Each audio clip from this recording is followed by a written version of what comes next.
لله نحمده ونستعينه ونستغفره ونستهديه ونتوب إليه ونعوذ بالله من شرور أنفسنا وسيئات أعمالنا من يهده الله فهو المهتدي ومن يضلل فلن تجد له وليا مرشدا أشهد أن لا إله إلا الله وحده لا شريك له شهادة تنجينا من عذاب النار وأشهد أن محمدا عبده ورسوله المبعوث رحمة للعالمين وبعد فقد الإيمان اتقوا الله حق تقاته ولا تموتن إلا وأنتم مسلمون فإن الله مع الذين اتقوا والذين هم محسنون فقد قال الله تعالى في محكم تنزيله وهو أصدق القائلين أعوذ بالله من الشيطان الرجيم بسم الله الرحمن الرحيم رجال لا تلهيهم تجارة ولا بيع عن ذكر الله وإقام الصلاة وإيتاء الزكاة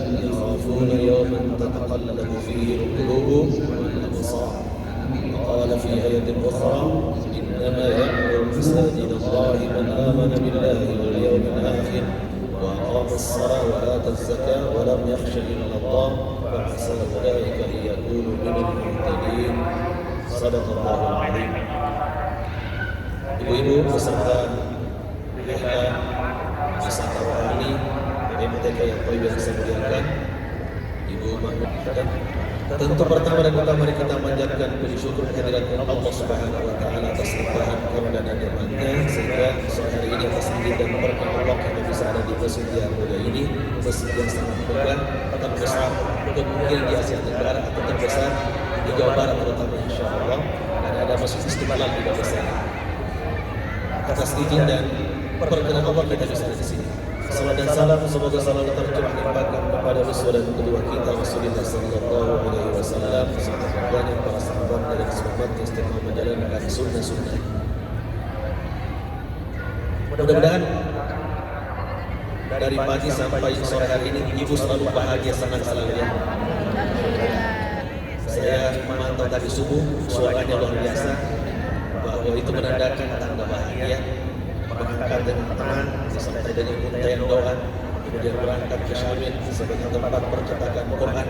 Mudah-mudahan kita jadikan Al-Quran sebagai pedoman hidup kita dalam keseharian kita, dalam seluruh aktivitas kita, dan selanjutnya kita ke Masjid Al-Jabar. Semoga menjadi tempat untuk selalu kita rindukan bahwa dimanapun kita berada, hati seperti seorang mukmin rindu dengan masjid insyaallah. Ibu-ibu yang saya muliakan dan saya hormati, bahwa mungkin sebelumnya kita hanya ada di musola, kemudian kita ke masjid Al-Thayyibah yang lebih besar sedikit. Setelah itu kita mungkin ke masjid Islamic Center yang mungkin lebih besar lagi. Hari ini kita kemudian ke masjid Al-Jabar yang jauh lebih besar lagi. Mudah-mudahan beberapa hari, bulan atau tahun ke depan kita datang di masjid yang lebih besar lagi, Masjidil Haram dan Masjid Nabawi. Itulah urutannya insyaallah. Urutannya begitu ya. Urutannya jadi musala kecil, kemudian sering ke Masjid Al-Thayyibah yang besar menampung sekitar 1.500 jamaah. Dan kita sekarang ke Masjid Al-Jabar yang kemudian besar menampung bisa mungkin 1 juta kan ya. Dengan apa namanya, dengan pelatarannya, dan setelah itu kita akan menuju Masjid Nabawi yang bisa menampung 5 juta jamaah, ke Masjid Haram yang juga bisa menampung sekitar 5 juta jamaah. Itulah perjalanan kita insyaallah sebelum kita menghadap kepada Allah Subhanahu wa taala. Kemudian yang saya ingin sampaikan juga bahwa tentu dalam kegiatan kita rela bukan sekedar untuk kemudian kita berwisata seperti kebanyakan orang, tetapi yang kita kunjungi adalah tempat-tempat yang baik di mana ada percetakan Quran. Itu baru percetakan di Indonesia. Lagi-lagi semoga setahun ke depan, 2 tahun ke depan ibu bisa mengunjungi percetakan Madinah terbesar di dunia yang mencetak seluruh bahasa-bahasa yang banyak penduduk muslim dicetak di sana. Ada Quran Mushaf Indonesia dicetak di sana, ada Mushaf Pakistan dicetak di sana, ada Mushaf Cina dicetak di sana. Semua negara-negara yang mayoritas muslim penduduknya itu dicetak di masjid di percetakan Madinah. Semoga kita bisa berkunjung ke sana ya. Tetapi orangnya dibatasi. Setiap kelompok itu paling sekitar 50 orang. Jadi bisa 4 bus kemungkinan besar ya bergelombang satu bus, satu lomba. Berapa bus hari ini? 4 bus, berarti 4 gelombang insya Allah. Jadi tapi biaya saya sudah jadi guide nantinya ya. Bisa kemudian saya bersama ibu-ibu untuk menjelaskan proses percetakan Quran yang ada di masjid apa di daerah Masjid Nabawi atau di Madinatul Munawwarah. Ibu-ibu yang saya lihat dan saya hormati, tema yang sudah diserahkan ke Masjid Al-Jabbar yang menjadi persyaratan kita serahkan temanya di sini. Kita akan bahas kembali ke masjid, kembali ke masjid. Mengapa tema ini diangkat? Karena sesungguhnya pertama, karena kita menuju Masjid Al-Jabbar yang sangat megah ini. Jadi kelihatannya luar biasa ya, walaupun dia memang besar, 1 triliun. Ini masjid 1 triliun. Dulu terkenal ada masjid 3 miliar, sekarang ada masjid 1 triliun. Ini adalah masjid Al-Jabbar, apa namanya menurut media. Tapi luar biasa megahnya. Apa yang saya sampaikan terkait dengan Masjid Al-Jabbar ini, itulah pentingnya kita memilih pemimpin yang baik-baik insyaallah.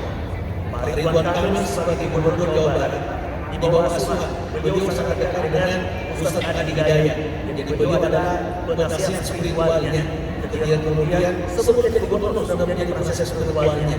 Sehingga kemudian ketika akhirnya menjadi Gubernur Jawa Barat, lalu kemudian merancang Masjid Al-Jabbar ini, lalu yang merancang itu adalah beliau, dan ternyata beliau sangat peduli sehingga ketika beliau menjadi gubernur tetap dianggarkan lewat APBD. Coba kalau pemimpinnya tidak peduli dengan masjid, bisa jadi kemudian biarin aja terlantar, biar aja mangkrak, tidak usah dilanjutkan, toh tidak ada kepentingan saya. Itulah proyek gubernur sebelumnya. Itulah pentingnya kita kemudian mengangkat gubernur yang baik, yang peduli dengan agama, peduli dengan masjid. Alhamdulillah Pak Ridwan Kamil dengan kehebatan dan kesolehannya kemudian membangun masjid dengan sangat megah. Ibu-ibu yang saya lihat dan saya hormati, maka kita sebagai seorang muslim mari kita kembali ke masjid. Mengapa? Alasan pertama karena masjid itu adalah bangunan pertama di atas permukaan bumi ini. Bangunan pertama yang ada di atas permukaan bumi ini. Tidak ada satu bangunan yang ada di negeri sebelumnya lalu kemudian berdiri masjid. Dan masjid itu adalah Masjidil Haram atau mungkin lebih dikenal dengan Ka'bah. Haramnya belakangan, tapi Ka'bah yang merupakan tempat untuk atau pusat peribadatan kaum muslimin dan termasuk umat manusia adalah Ka'bah. Itulah pertama dibangun oleh Nabi Adam alaihissalam.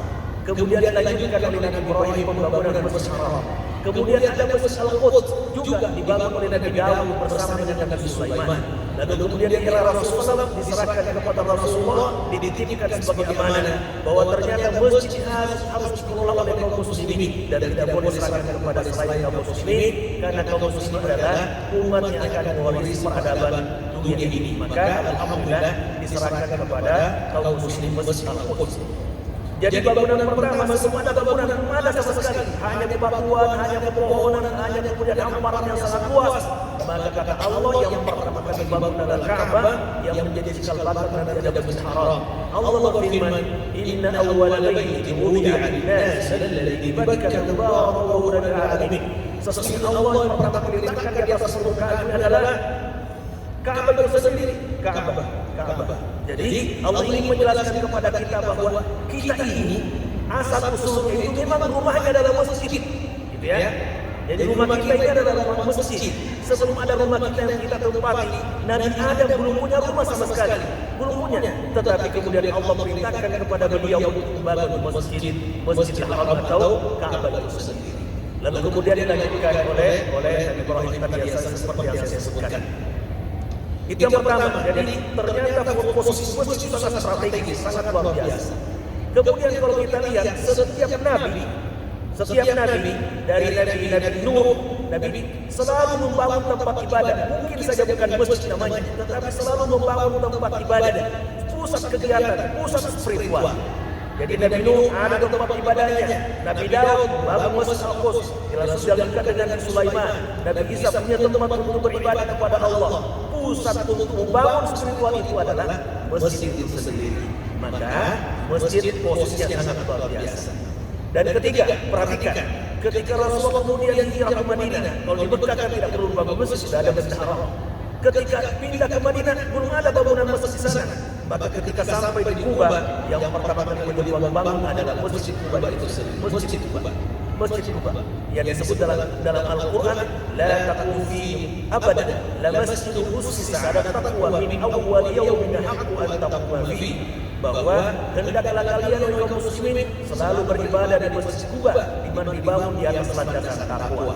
Karena setelah itu ada pembangunan Masjid Diror namanya, masjid tandingan, di mana supaya mengalihkan perhatian kaum muslimin dan mereka tidak sholat di masjid Kuba yang dibangun Rasulullah, tetapi kemudian turun perintah dari Allah kepada Rasulullah, hancurkan masjid Diror itu, masjid tandingan itu, karena hanya akan memecah belah kaum muslimin. Lalu kemana harus sholat? Ke Masjid Kuba. Ibu-ibu nanti kalau ke Madinah itu pasti ada kunjungan ke Masjid Kuba yang pahalanya insya Allah itu sama dengan pahala umroh. Pahala umroh dan haji, taman-taman begitu. Teman-teman jangan lewatkan haji. Kalau untuk umroh harus dan wajib mengunjungi Masjid Kuba, termasuk Masjid Qiblatain, termasuk di Uhud, supaya kita melihat betapa hebatnya sejarah kaum muslimin. Ya, saya sampaikan tadi, ternyata Rasulullah ketika sampai Madinah yang pertama kali bangun adalah masjid. Adapun yang lain itu ya, ada 4 yang dibangun Rasulullah. Satu adalah membangun masjid sebagai basis spiritual, seperti yang saya sebutkan. Yang kedua, membangun pasar sebagai basis ekonomi. Makanya kita punya pasar kecil ya, di atas jembatan di Villa itu namanya pasar apa? Pasar kaget. Alhamdulillah, pasar kaget namanya. Itu tempatnya Busri. Mana Busri? Alhamdulillah, bersama dengan ibu-ibu lain. Jadi kemudian Rasulullah membangun apa? Mempersaudarakan kaum muhajir dan kaum ansar supaya terbangun basis sosial. Dan yang terakhir adalah membangun piagam Madinah sebagai basis politik. Tapi yang perlu dicatat oleh kita semua adalah yang pertama kali dibangun oleh Rasulullah adalah membangun apa? Masjid Kuba. Bergeser sedikit ke jantung kota Madinah, yang lagi-lagi yang dibangun adalah Masjid Nabawi. Berdekatan, hanya berapa kilo jarak antara Masjid Kuba dengan Masjid Nabawi. Itu semua menunjukkan bahwa kita ini harus selalu mendekat dengan masjid, karena pusat perhatian umat-umat terdahulu termasuk Rasulullah adalah pembangunan tempat ibadah sebagai basis spiritual. Lalu berikutnya adalah masjid itu merupakan rumah Allah. Jadi rumah Allah, betapa tingginya posisi masjid. Jadi dalam berbagai ayat disebutkan bahwa masjid itu adalah Baitullah, rumahnya Allah. Segala sesuatu yang disandarkan kepada nama Allah, harus perhatikan, segala sesuatu yang disandarkan kepada nama Allah itu berarti apa? Benda itu sesuatu yang sangat mulia. Lihat saja, semua yang disandarkan kepada Allah sebut dengan Duyufullah. Siapa yang dapat gelar Duyufullah biasanya? Tamu-tamu Allah, jamaah haji. Nah, itu kan tamunya Allah, berarti dia sangat penting. Kemudian yang kedua, Baitullah, rumahnya Allah. Berarti bangunan paling hebat di atas permukaan bumi adalah masjid sendiri disebut dengan Baitullah.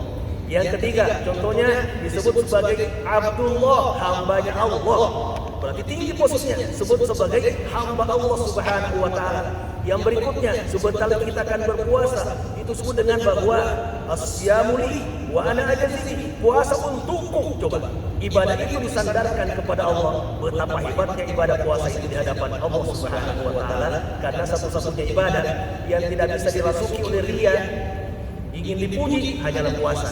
Yang lain bisa. Ibu-ibu kemudian bisa kemudian pengajian, ingin rasanya dipuji. Kemudian ingin apa ke pasar, ingin rasanya dipuji. Ingin berpakaian rapi, indah, ingin dipuji. Tapi khusus untuk puasa tidak bisa sama sekali. Saya puasa untuk apa? Untuk dipuji? Tidak ada. Karena disandarkan kepada nama Allah Subhanahu wa taala. Sama dengan security, maaf ya. Security kalau disandarkan kepada istana itu lebih tinggi. Security perusahaan biasa. Security perumahan itu biasa. Itu mah security sekolah biasa. Tapi begitu kita menyebut security istana, itu lebih mulia. Walaupun gajinya sama mungkin ya, tetapi kata istana itu sendiri itu menunjukkan posisi yang tinggi. Maka mari kita betul-betul menyandarkan diri kita kepada Allah sebagai Abdullah, hambanya Allah Subhanahu wa taala. Jadi masjid disandarkan kepada nama Allah itu menunjukkan sangat hebat. Maka masjid itu adalah milik Allah Subhanahu wa taala.